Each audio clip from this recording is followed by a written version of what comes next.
Հայաստանի դեպի Եվրամիություն ուղին բռնելուց հետո բոլոր ոլորտներում ակտիվացում է նկատվում հայ-ռումինական հարաբերություններում։ Այն օրվանից, երբ Հայաստանը քայլերն ուղղեց դեպի Եվրոպա, բավականին ակտիվացել են հայ-ռումինական կապերը։ Ռումինիայում հայեր հաստատվել եւ բնակվել են դեռևս 1000 տարի առաջ։ Հայ համայնքն արդեն 1000-ամյակի պատմություն ունի։ Ներկայումս Ռումինիայում մոտ 3000 հայ է բնակվում։ Ռումինիայի հայկական բիզնես խորհրդի նախագահ Վահե Հովակիմյանն ասում է, որ կապեր թեև միշտ եղել են, սակայն կապերը վերջին շրջանում նաեւ շատ ակտիվացան, երբ բացվեց Բուխարեստ-Երևան ուղիղ չվերթը, ինչից հետո սկսեցին զբաղվել տուրիզմը զարգացնելու ուղղությամբ։ Կազմակերպեցինք փետրվարին Ռումինիայի տուրիստական ցուցահանդեսում առաջին անգամ կազմակերպեցի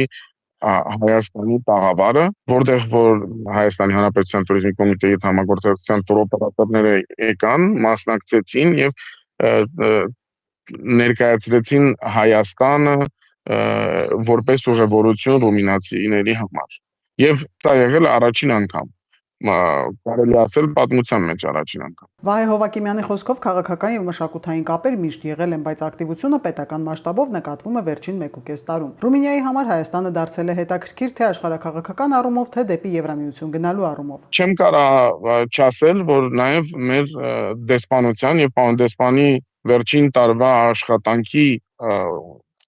հիմքում միասին ենք ես էլ պարոն դեսպանը ենք աշխատել,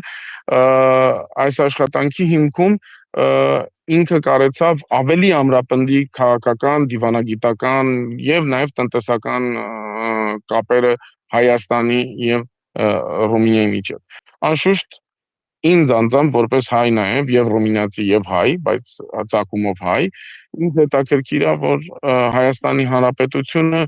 ավելի զարգանա, ավելի զորանա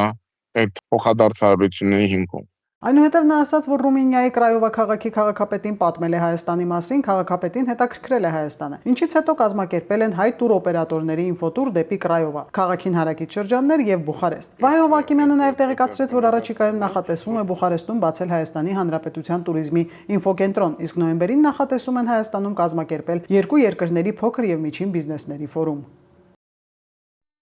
Հավանիչ տեսանյութը եւ բաժանորդագրվիչ նորությունները բաց չթողնելու համար։